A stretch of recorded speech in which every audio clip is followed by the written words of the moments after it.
ये बाबा बागेश्वर है, ये पाखंड फैलाकर दूसर का भाग बदल रहा। पहले यहाँ का बुंदेलखंड का भाग बदलिए ना, जहाँ पैदा किए वहाँ का आदमी पलायन कर रहे हो, वहाँ के आदमी को गोली मार रहे हो, वहाँ के आदमी की बहन बेटियों की इज्जत लुटवा रहे हो। पूरे लोगों को बेवकूफ बनाकर अपने भाई के नाम जमीन हड़पना और एक लिमिटेड संस्था बना दी, रजिस्ट्रेशन करवा दी। मैं भूत नहीं मार दिया, पर्ची यहाँ निकाल रहा हूँ। बाबा की, उनके बाप की, उनके भाई की मूर्तियाँ हम लोगों ने बनाई। हमें उनके पिता 36 करोड़ देवी देवताओं के हम बाप। प्राण प्रतिष्ठा ये बेवकूफ बनाकर अपनी दुकान खोलते। निकम्मे बाबा को, निकम्मे पुजारी को, जो अन्यायी, बलात्कारी, चोर, बदमाश, लफंगा, लोफर जितने कुकर्म करते हैं सभी बाबा करते हैं।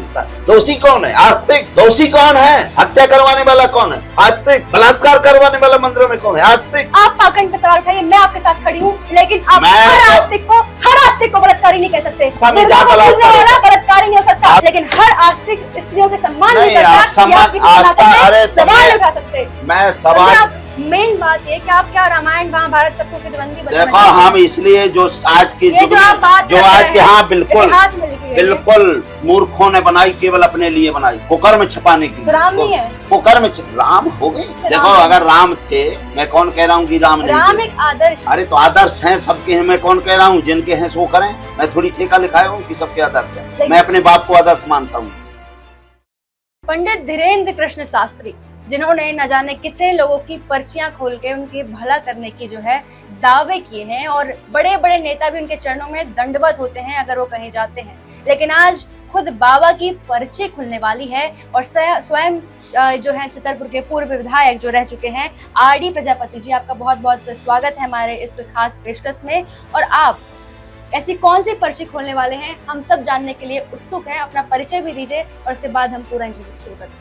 बहुत बहुत धन्यवाद। आपके चैनल के माध्यम से मैं पूरे देश विदेश के सभी दर्शकों को बहुत बहुत धन्यवाद देता हूं कि आपने जो आज ये साहस जुटाया, पाखंडवाद, आडंबरवाद और देश को गुमराह करने वाले, जो इंसान को इंसानियत का दर्जा न दे सके, इंसानों में बांट करके नफरत फैलाने वाले ऐसे आदमी के बारे में आपने सोचा। मेरा नाम आरडी प्रजापति है, मैं पूर्व विधायक चल्ला छतरपुर मध्य प्रदेश से हूँ और संपूर्ण बुंदेलखंड जन जागरण मंच का राष्ट्रीय अध्यक्ष हूँ। और आपने जो ये कहा कि धीरेन्द्र शास्त्री पर्ची निकालते हैं, ये केवल पैसे की पर्ची निकालते हैं। इनको कैसे कमाना है और ये ठग विद्या है, और ये भारतीय जनता पार्टी के एजेंट है। ये कोई बाबा साबा नहीं है। वो स्वयं कहता मैं बाबा नहीं ढाबा हूँ। वो स्वयं कहते हैं, मैं नहीं कह रहा हूँ। वो कह देते मैं बाबा नहीं हूँ, तो कुछ बोल जाते हैं। जैसे आदमी कमांड विक्षिप्त रहता, कुछ बोल देता है। वो इनकी पर्ची जो निकालने की बात है, पहला तो इनकी ये पर्ची निकालना चाहिए कि बुंदेलखंड के लोग 90% 90 से 95% दिल्ली जम्मू कश्मीर में जाते हैं, भूखे मरते हैं। एक भी आदमी यहाँ उनके घर में चलिए, 90% मैं आपको गांव में ले चलता हूँ, 90% घरों में ताला लगे, जाके पैर न फटी बीमारी वो का जाने पीर पड़ाई। जब अपने क्षेत्र के, अपने गांव के, अपने बगल के लोगों का भला नहीं कर सकते, पर्ची नहीं निकाल सकते, जिनके पास दोनों टाइम भोजन नहीं था, उन्होंने आज पूरे क्षेत्र को लूट करके इनके चले जाइए। जिनके पास स्वयं के रहने की जमीन नहीं थी, स्वयं घर नहीं था, आज चले जाए, पूरे गांव के लोग पलायन कर रहे हैं। 10 गांव के लोगों की इन्होंने जमीन खरीदी। इन्होंने शमशान घाट में, आपको थोड़ा इसलिए बता देना चाहता हूँ, कोई चीज ऐसी नहीं है, गरीब आदमी वहाँ SC/ST के लोग रहते थे। वहाँ बहुत बड़ा शमशान घाट था कि आदमी कहाँ जलाते हैं। तो क्या कोई शहर तो था नहीं। तो इन्होंने क्या किया कि उससे शमशान घाट को अपने कब्जे में ले लिया, जो शासकीय था मरघट। उसका मैं आपको बता दे रहा हूँ कि मेरे को ये चीज बताना बहुत जरूरी है कि तो एक तो बात ये थी कि इनके पास कुछ था नहीं। दूसरा, इन्होंने जो तालाब था वहाँ, देखो मैं बता रहा हूँ, ये मेरा, ये देखिएगा, ये प्रमाणित चीज मैं बता रहा हूँ, ऐसी चीज नहीं है। आपको मैं दे दूंगा, आप तो देख लीजिएगा, ये प्रमाणित चीज है। ये शमशान घाट है, मरघट हमारे यहाँ बोलते हैं। ये शासकीय था। इसका खसरा नंबर है 428S, ठीक है ना। ये रकवा है 1.12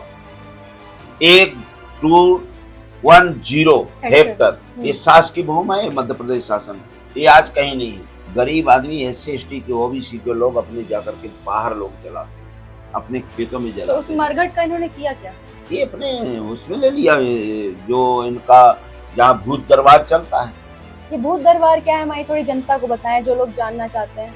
भूत दरबार ये है मूर्ख बनाना, किसी आदमी पर भूत चढ़ा देना, मारो मारो सेनापति मारो मारो, तो चिल्लाते हैं। इनके यहाँ 4-6 गुंडे रहते हैं और 4-6-10 औरतें ही रहती हैं, किराए की रखे रहती हैं। ये जिसको चिल्लाते हैं ऐसा करो वैसा करो, मतलब आप मारो सेनापति मारो सैनिक मारो, तो वो चिल्लाने लगते हैं, कूदने लगते हैं। मतलब मानसिक लोग जो बीमार है मानसिक वो तौर पे कुछ नहीं है, इनके यहाँ वो लोग रहते किराए से, वो सब पेड एक्टर हाँ पेड। इनने कहा मारो, मुझे अगर इनकी माँ ने दूध किसी की पिलाया तो मुझे भूत बना के बताएं। अगर किसी की माँ ने दूध पिलाया भूत पोंगड़ा वालों से, भारत के इनके जितने चेला है, इनके गुरु अंधाचार को मैं कह रहा हूँ, इनकी छोड़ो। जो अंधाचार है वीरभद्र जो कह रहे रामभद्राचार्य जी अंधा है, वो अंधे के देखो, जो आदमी अंधे का से सो अंधा होगा। इनकी आंख रहते हुए ये अंधे हैं, ये नाक रहते हुए ये सूंघ नहीं सकते, ये कान रहते हुए देखने आपके क्या कहते हैं सुनाई नहीं दे सकता। अच्छा। और मुंह रहते हुए बोल नहीं सकते, गूंगे हैं, गूंगे बहरे बेवकूफ बनाने का तो लोग जो दावा करते हैं, जो लोग इस चीज पे विश्वास करते हैं, उनका तर्क है कि अगर भगवान होते हैं तो भूत होते हैं। नहीं, अगर भूत होते तो मैडम ये मैं निवेदन कर रहा हूँ, भूत तो भाई कोई भी इंसान बना हुआ है। एक दिन में कम से कम 1-2 अरब आदमी मरते हैं, मतलब जानवर कीड़े मकोड़े 1-2 अरब मरते हैं। तो जब हम चलते तो भूत तो हमारे ऊपर से निकलते, इंसान भर थोड़ी होता है। आत्मा तो आप बता रहे हैं, ईश्वर की आत्मा तो सबके, कीड़े के मकोड़े में भी तो आत्मा होती है। एक दिन में 1-1 करोड़ 4-4 करोड़ 10-10 करोड़, अब क्या अरबों पक्षियां मर जाती हैं बरसात में, चींटी मर जाती है, कीड़े मकोड़े मर जाते हैं, तो सब भूत होना चाहिए। और जब सब भूत होंगे तो ये हवा तो ये भूत तो अंदर घुसने लगे, क्योंकि भाई हवा लेंगे तो भूत घुस जाएगा, खाना खाएंगे तो भूत घुस जाएगा, कुछ ना कुछ होगा तो भूते भूत दिखाई देंगे। ये भूत प्रेत कुछ नहीं होते। और अगर किसी को भूत प्रेत कहते हैं तो मैं तो चैलेंज करता हूं, मैं उसको 10 करोड़ रुपए दूंगा, मेरे ऊपर लगा के दें किसी की माँ ने दूध पिलाया है। मैं राजनीति क्या, मैं उसकी जिंदगी में लंगोटा साफ करूंगा। ये झूठ गद्दारी करके देखो भाई, भगवान ने सबको बनाया है, भगवान किसी का ठेका, ये ठेकेदार नहीं है। ये ठेका लिखा कर जो बैठते हैं केवल इसके लिए बैठते हैं कि 80% 90% अनपढ़ जनता है, और भाग विशेषकर महिलाएं, और महिलाओं की इतनी गंदी बातें करते हैं, इतनी गंदी बातें कि उसका पति नहीं कर सकता, उसका परिवार का नहीं सदस्य कर सकता। कौन करता है ये धीरेन्द्र शास्त्री जी कहते हैं, अगर आपने पूछा कि महाराज ये चीज हमें सही नहीं लग रही है और ये चीज जो आपने बताया वो ठीक नहीं है, तो तत्काल कहेंगे मैं तेरा जानता हूँ, तेरे कितने खसम हैं। हमारे यहाँ पति को कहते हैं तुम्हारे कितने खसम हैं, मैं जानता हूँ, मैं तुम्हारा इलू इलू जानता हूँ। तो वो औरत घबरा करके, आप देख लीजिए इनकी वीडियो देखिएगा, वो घबरा कर कहती है नहीं महाराज, आप जैसे पत्रकार पहुंचेंगे तो आपको गाली देने लगेंगे अगर आपने सही पूछ लिया कि ये चीज ठीक नहीं है। अच्छा। मैं जानता हूँ राव, तुम्हारे बाप को जानता हूँ। ये इस तरह से डरवा कर धमका करके करते हैं। क्यों करते हैं? क्योंकि ये भारतीय जनता पार्टी के एजेंट जी। कलेक्टर इनसे कुछ बोल नहीं सकता, एसपी कुछ बोल नहीं सकता, TII कुछ बोल नहीं सकता, क्योंकि यहाँ DGP इनके हाथ जोड़े खड़ा रहता है। क्यों? क्योंकि CM खड़ा है जी, CM खड़ा है, PM खड़ा है, राष्ट्रपति खड़ा है, पूरे जितने भर, अब सुप्रीम कोर्ट के जज तक। अभी आपने जज जो आए थे, पूर्व जज थे हमारे, क्या नाम था जिन पर जूता पड़ा था, वो यहाँ आए थे, अपनी बीवी बच्चों से ऐसे हाथ जोड़ी खड़े थे, चंद्रचूड़ जी। तो अपनी बीवी से, अब जो आदमी जज इस तरह से खड़ा है उससे क्या न्याय मांगोगे? जब इस सुप्रीम कोर्ट का जज एक बेवकूफ आता है, बेवकूफ मैं कहूंगा, वो जज है ही नहीं है, मुझे फांसी की सजा सुना दो, क्या न्याय दोगे? एक पाखंडी के पीछे तुम पाखंड फैलाने के लिए आए हो, क्या हो तुम न्याय दे सकते हो? इस पे जूता तो पड़ा नहीं था, पड़ना चाहिए था। तो विधायक जी आपकी पर्ची निकाल दी बागेश्वर बाबा ने, तब क्या होगा पीठाधीश्वर ने? मैं अगर ये निकाल दें तो मैं तो बता रहा हूँ, मैं इन्हीं के यहाँ चला जाऊंगा, रोज इनके कपड़े साफ करूंगा। अच्छा। और मैं अपने इनके प्रधानमंत्री से कहता हूँ, इनके राष्ट्रपति से कहता हूँ, हाँ। द्रौपदी मुर्मू जी से कहता हूँ कि हाँ। जिनकी यहाँ आती हो आप मेरी पर्ची निकलवाओ। प्रधानमंत्री जी से कहता हूँ, यहाँ के डीजीपी से कहता हूँ, यहाँ के कलेक्टर से कहता हूँ, यहाँ के कमिश्नर से कहता हूँ, यहाँ के मुख्यमंत्री सबसे कहता हूँ कि अगर मेरी पर्ची निकाल दो तो मैं जिंदगी भर उनकी गुलामी करूंगा। तो आपने बीजेपी से भी चुनाव लड़ा था, क्यों आपने बीजेपी छोड़ा? कुछ आपको लूप होल मिला? हाँ, ये बात आपने सही कही। क्या था कि मैं बहुजन समाज पार्टी से था जी। और मैं पूरे चुनाव बीएसपी से लड़ा। मैं मानवर काशीराम जी का साथी हूँ और मैं बाबा साहब का अनुयायी हूँ, काशीराम का सिपाही हूँ और माननीय मुलायम सिंह की विचारधारा को मानता हूँ, पेरियर की विचारधारा मानती। ये कितने मेरे लोग हैं, ये संत गाडगे जी हैं, महामानव राम स्वरूप वर्मा जी है, कर्पूरी ठाकुर जी हैं, ललित सिंह जी हैं, ये मतलब जितने मेरे महापुरुष, एक भी ऐसा नहीं, वीरांगना फातिमा शेख जी है, रानी अवंतीबाई जी हैं, काशीराम साहब हैं, मैं दीना बाना जी हैं, छत्रपति साहू जी महाराज हैं, बाबा साहब अम्बेडकर हैं और भगवान बौद्ध जी हैं। मुझे 2003 के बाद 2004 में पार्टी ने मुझे निकाल दिया। क्योंकि आप इन लोग को मानते हैं इसलिए? नहीं, बीजेपी ने नहीं, बीएसपी के कुछ चमचों ने, अच्छा। दलाल थे, वो जानते थे कि आरडी प्रजापति जैसा कोई आदमी नहीं है, इसको निकालो।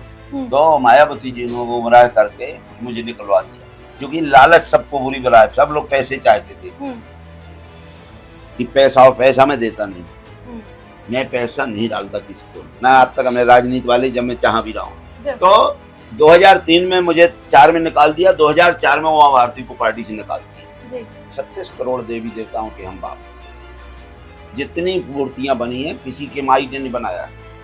ये पत्थर की मूर्तियां हम लोगों ने बनाई, हम हैं उनके पिता, और भगवान पूरे देश के पिता। अगर 36 करोड़, इस तरह से तो आडंबर तो आप लोगों ने दिया हमें मूर्ति पूजन का। मेरे से बताए, देखो मूर्तियां बनाने का कला है, पूजने की कला नहीं जी। मूर्तियां जो हमारी फोटो है तो क्या पूजने के लिए थोड़ी है, कला है, बरकत को देते हैं। अब कला बनाने के लिए जो कलाकार हैं हम लोग, हम घड़ा भी बनाते हैं, हम जो चीज चाहेंगे वो बना ले, इसका मतलब नहीं है कि पथरा पूजे। अगर पथरा पूजते होते तो हमारे बनाई हुई चीज को क्यों, ये तो पंडित जी जान डालते हैं ना। अच्छा। प्राण प्रतिष्ठा देखो, जब हम बनाते हैं मूर्ति तो उसको कोई नहीं पूछता, पंडित जी क्या करेंगे तो उसमें प्राण डालेंगे। मूर्ति में प्राण डलता है क्या? आदमी इंसान में डाल दो ना। अगर महाराज हम कह रहे आप बहुत जानकार हो तो आपका बाप मर गया उसमें डालो ना, माँ में डालो ना, गाय में डालो ना, सुअर में डालो ना। तुम्हारी माँ ने दूध पिलाया, आप पत्थर में जान डालोगे? कितनी भी पूजा, चलो मैं करता हूँ रोज पूजा, वो बोलेगा मुझसे, और गाय को मैं पूजा करता हूँ, गाय को मैं आज खाना खिला दूंगा, गाय मेरे यहाँ पास 10 बार आएगी, मेरे यहाँ तीतो लाएगा, मेरे यहाँ गधा आएगा, जिसको मैं बुलाऊंगा बेटा उतरता चलाएगा। वो जानवर इंसान भगवान ने बनाया, ये शैतान ने बनाया, इंसान ने बनाया जी।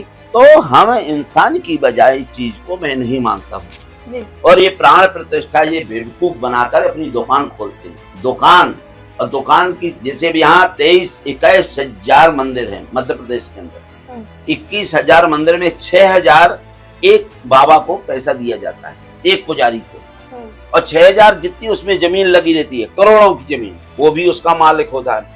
तो एक आईपीएस से ज्यादा उसका वेतन हो जाता है। निकम्मे बाबा को, निकम्मे पुजारी को, जो अन्यायी, बलात्कारी, चोर, बदमाश, लफंगा, लोफर जितने कुकर्म करते हैं सभी बाबा करते हैं, कोई भी गलत आदमी नहीं करता है।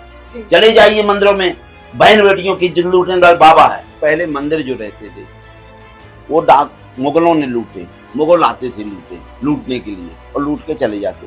आज हमारे देश के ये जो बाबा हैं, जो बैरागी हैं, जो ठेकेदार हैं, जो वहाँ के पुजारी हैं, वही लूट करके बड़ी भारी तरक्की करते हैं। तो अब उनको बाहर के लोगों को लूटने की जरूरत नहीं है, मंदिरों को हमारे लोग ही लूटे हैं। इसलिए भाजपा का आत्मनिर्भर भारत बन रहा है।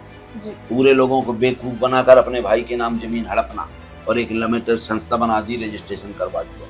आप समझ रही ना, जैसे आरएसएस है, इनका तो रजिस्टर्ड है। आप ये कहना चाहते हैं कि धर्म का दुरुपयोग किया जा रहा है? धर्म का तो 100% जो ये कह रहे हैं। नहीं, मेरी बात तो सुनिए। आपने ये क्वेश्चन किया कि ये जब इनका मेरा कोई रिश्ता नहीं तो पैसा कहाँ से आया, ये मैं आपको बता दूंगा। आप उस पर क्वेश्चन करेंगे, उत्तर ये है। एक आप कह देखिए 9/908 खसरा नंबर 908, ये भी है सालेग्राम पिता राम कृपाल गर्ग जी, ठीक है ना। ये मैं उनकी जमीनें बता दीजिए ना। खसरा नंबर 909, ये आपका किसका है? सालेग्राम रामकृपाल गर्ग जाति ब्राह्मण गढ़ा। आप सुनते जाइए भाई, उनका रिश्ता नहीं है तो पैसा कहां से आया। ये कोड़ा गांव की है, इसमें लिखा हुआ खसरा नंबर 392। देखते जाइए भाई, 392 मैं आपको दे दूंगा, अगर आप देखना चाहे तो देख सकते हैं। ये सालेग्राम पिता रामकृपाल गर्ग ब्राह्मण गढ़ा, ठीक है नाम। ये भी ये पूरा मतलब आप ये बताऊंगा तो आपको 2-3 घंटा लग जाएगा। ये गढ़ा, ये कोड़ा की है जहाँ मर्डर हुआ। तो ये कुल मिलाकर आप ये जहाँ गोली मारी गई, नहीं अब सुन तो लो, इतना कहाँ से आया।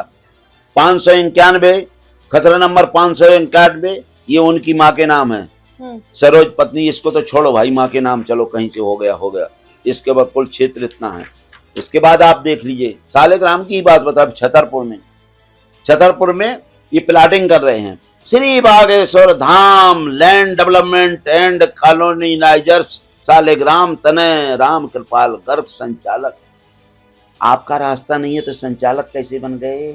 मैं भूत नहीं मार दिया, पर्चियां निकाल रहा हूँ बाबा की, उनके बाप की, उनके भाई की। तो ये मैंने सुना इनको कथा के दौरान कहते हुए कि मेरे पास तो खाने के लिए 2 टाइम का नहीं था, लेकिन आज इतनी संपत्ति बनाने में कहीं ना कहीं आपको लगता है किसका साथ हो सकता है? ये हाथ किसका आप मानेंगे इसके पीछे? ये धीरेन्द्र शास्त्री का है, बेवकूफ बनाने का। ये पैसा आ कहाँ से इतना? ये धीरेन्द्र शास्त्री जी का है। अब दूसरे अरे भाई का चिट्ठा खोला, अब इनका चिट्ठा खोल रहा हूँ, तो वही दोनों देख लो। इतना पैसा इनके पास आ कहाँ से रहा है? सब वही तो मैं कह रहा हूँ, एक पर्ची निकालने से आ रहा था, छू मंत्र से आ रहा था। छू तो मार दो नहीं, छू तो पूरे आदमी दिल्ली कह के जाते हैं। अगर आपने छू मारने पे होता है तो यहाँ जो 80% गरीब आदमी पलायन कर रहा है, यहाँ जाकर के दिल्ली जम्मू कश्मीर में जहाँ आदमी सुअर भी नहीं रहता है, हमारे यहाँ समाज के लोग रहते हैं। तो यहाँ का जो सांसद है घटिया मंत्री है 25 साल से, वो एक शब्द नहीं बोलता है, हंसता है। लड़ाई किसकी लड़ना चाहिए? जिसका हम वोट लेते हैं उसकी लड़ाई लड़ना चाहिए। लेकिन वही दिल्ली में रहते हैं, हंसते बैठते हैं। और यहाँ का 80% हमारी माँ बहन नाली के किनारे गंदे, जहाँ सुअर नहीं रहते, झुंगी में रहते हैं। ये बाबा बागेश्वर है, ये पाखंड फैलाकर दूसर का भाग बदल रहा। पहले यहाँ का बुंदेलखंड का भाग बदलिए ना, जहाँ पैदा किए, तो वहाँ का आदमी पलायन कर रहे हो, वहाँ के आदमी को गोली मार रहे हो, वहाँ के आदमी की बहन बेटियों की इज्जत लुटवा रहे हो। पाखंड और आस्था में जमीन आसमान का अंतर होता है साहब। इसमें आप आस्था में आस्था फास्ता नहीं मानता। क्या आस्था है? आस्था काटना बंद करो ना। गाय को भगवान मानते, गाय को कहते 33 करोड़ इसमें देवी देवता निवास करते हैं। हर रोज बीफ खाते हो, वहां का रिजिजू कहता है इनका, उसको हटाओ ना। इनका मंत्री कहता है, केंद्रीय मंत्री रिजिजू, मैं भी बीफ खाता हूँ। इनका मेघालय का प्रदेश अध्यक्ष कहता मैं बीफ खाता हूँ। कौन सी आस्था बता रही हो? महिमे राम बगल में चोरी, राम मतलब बेवकूफ बना करके आस्था, एक तरफ आस्था के नाम से लुटाई कर रहे हो। तो लूटने वालों पे मेरा कौन? अरे तब है, ये राजतंत्र नहीं है कि अपने से राजा बना है। जिस दिन हम उसको वोट देना बंद कर देंगे, आस्था वाले ही तो वोट देते हैं, आस्तिक तो देते हैं। नास्तिक तो एक नहीं वोट दे सकता। दोषी कौन है? आस्तिक जी। दोषी कौन है? हत्या करवाने वाला कौन है? आस्तिक। बलात्कार करवाने वाला मंदिरों में कौन है? आस्तिक। चोरी करवाने वाला कौन है? बलात्कार करवाने वाला आस्तिक। नास्तिक नहीं। नास्तिक 2 रुपया नहीं दे सकता। अगर गाय हमारी माँ है, हम कहते हैं माँ ठीक है, तो फिर नंगी क्यों घुमा रहे हो? लड़का खाए थाली में, माता खाए नाली में, ये है आस्था? ये कौन सी आस्था है? मेरी माँ अगर नाली में खाए, ये आस्था है? झूठ बोल करके बताना, बेवकूफ बनाना नहीं चाहिए। ये सब बेवकूफ बना करके लुटाई करना आस्था? कौन सी आस्था है? ये धर्म के नाम के सब ठेकेदार बीजेपी में जितने आस्तिक है सब वोट देते हैं बीजेपी को, नास्तिक भर नहीं देते। जानते हैं निकम्मे हैं, नीच है, ये बहन बेटियों की इज्जत लुटवाने वाले लोग हैं। नास्तिक किसको वोट? नास्तिक वो है जो केवल ईश्वर को मानते हैं। नास्तिक वोट किसको देता है? नास्तिक उसको देता है जो इस पखंड में नहीं पड़ता, आडंबर में नहीं पड़ता। अगर हम गाय को, तो वर्तमान में नास्तिक सरकार कौन सी है? अभी है ही नहीं। किसको मानेंगे आप? किसको लेकर? हम तो ये कहेंगे जो फिरकत को माने, जो अपने बाप को बाप माने, जो जानवर जिसको ईश्वर ने बनाया उनको माने। लोगों को दिशा निर्देश दीजिए। मैं बीजेपी के अलावा कोई भी सब नास्तिक नहीं है, आस्तिक है। केवल बीजेपी, भारतीय जनता पार्टी, जो गाय को कटवाती है, जो मंदिरों में बलात्कार करवाती है, फिर जो रमन्ना जैसे आदमी को अपनी पार्टी में मिलाते हैं, जो लाखों लड़कियों की इज्जत लेते, कौन सी आस्था है? मेन बात ये कि आप क्या रामायण महाभारत सबको कितबंदी बताना देखो, हम इसलिए जो आज के जो आज के, हाँ बिल्कुल बिल्कुल मूर्खों ने बनाई, केवल अपने लिए बनाई। कुकर में छपाने के तो लिए। राम नहीं है, कुकर में राम हो गए, हम कौन कह रहे हैं, मैं तो उस समय पैदा उसी था क्या? कितबंदी में लिखी है ना ये बात। नहीं क्या, अगर आप उसे कितबंदी मानते हैं तो उसी कितबंदी से देखो अगर राम थे, मैं कौन कह रहा हूँ कि राम नहीं राम थे। एक आदर्श। अरे तो आदर्श हैं सबके हैं, मैं कौन कह रहा हूँ जिनके हैं सो करें। मैं थोड़ी ठेका लिखाया हूँ कि सबके आदर्श है। मैं अपने बाप को आदर्श मानता हूँ। मेरी बात सुनिए, अंधाचार को मानते हो, अंधाचार जानते हैं, उनका बाप वो है गुरु। वो कहता है वंडरफुल इंस्ट्रूमेंट फॉर एंजॉय। बाप का मतलब क्या होता है? Wonderful instrument for enjoy. ये औरत लड़कियां एंजॉय का साधन हैं। अब अंधे को इसकी शादी नहीं हो, इसको कैसे एंजॉय को मालूम? ने एंजॉय किया। ये पाखंडी है, ये व्याभिचारी है, ये बलात्कारी है, ये घटिया है, ये नीच है। ये मैं कह रहा हूं, नहीं तो कैसे आप बहन बेटियों कहोगे वंडरफुल इंस्ट्रूमेंट फॉर एंजॉय? कोई कहेगा? ये कौन नास्तिक हैं? इनसे अच्छे तो नास्तिक हैं, कम से कम आपकी बहन बेटियों को नहीं छूते। क्या आप सभी नास्तिकों का जिम्मा लेते हैं? मैं 100%। सभी जितने नास्तिक मैं जितने लोग जो भगवान को मानने वाले, शैतान को मानने वाले नहीं है, उनको नास्तिक कहिए। और वो नास्तिक कभी किसी का बलात्कार नहीं कर सकते। नहीं, वो बलात्कार करे नहीं सकती, किसी की बेटी नहीं छू सकती। बहुत नास्तिकों का। हाँ वही, क्योंकि वो गंदे लोग नहीं है। आप 90-99% ये आस्तिक वाले ही बहन बेटियां हैं। इनकी आस्था के आधार पर इनके यहाँ जाती है। आस्था के आधार पर लाखों लोग आते हैं, इसलिए बहन बेटियों की कन्या पूजा होती है साहब। कन्या पूजा नहीं। देखिए आप सुनना भी समझिए कि देखिए हर नौ दुर्गा कन्या पूजा होती है आस्था के तौर पे, है ना। बहन बेटियों को सम्मान मिलता है, माँ दुर्गा को सम्मान मिलता है, माँ सरस्वती, हर एक अन्नपूर्णा से लेके हर एक आस्था होती है। आपको मैं कह रही हूँ आप पाखंड पे वार करिए साहब, लेकिन किसी की आस्था पे आप चोट नहीं कर सकते। वही कह रहा हूँ मैं आस्था पे वार करूंगा। सनातन में स्त्रियों का मैं आस्था के अलावा वार नहीं कर सकता जी। मैं आस्था के अलावा वार नहीं कर सकता। सुनिए आप, पंडित धीरेन्द्र अरे आप सुनिए, सुनना समझ में अभी तक सुन रही थी। देखिए हाँ। पाखंड क्या होता है हम जानते हैं। पाखंड आप कहते हैं ना, जो बाबा ठग हैं उनको जेल में पहुंचा जाता है, और ठीक है सरकार भी कर रही है कहीं ना कहीं बाबाओं का फेवर। वो तथ्य आज माइक लेके आपके सामने खड़ी हूँ ये बताने के लिए। लेकिन स्त्रियों का सम्मान नहीं होता है, आस्था चोट पहुंचाती है, तो ये आप गलत है। दुर्गा को शस्त्र भी पहुंचा जाता है और पार्वती की पूजा भी की जाती है, अन्नपूर्णा होती है, कन्या होती है। तो आप किसी आस्तिक सिर्फ एक तरफा मत बात कीजिए, 50-50 बात कीजिए साहब। आप लीजिए ना, उत्तर लीजिए। आपने बात और कुछ पूछना और पूछिए। नहीं जी और बताइए। पूछ लीजिए जी बताइए। आस्था के नाम से कहाँ लोग जाते हैं? मंदिर में जाते हैं ना जी।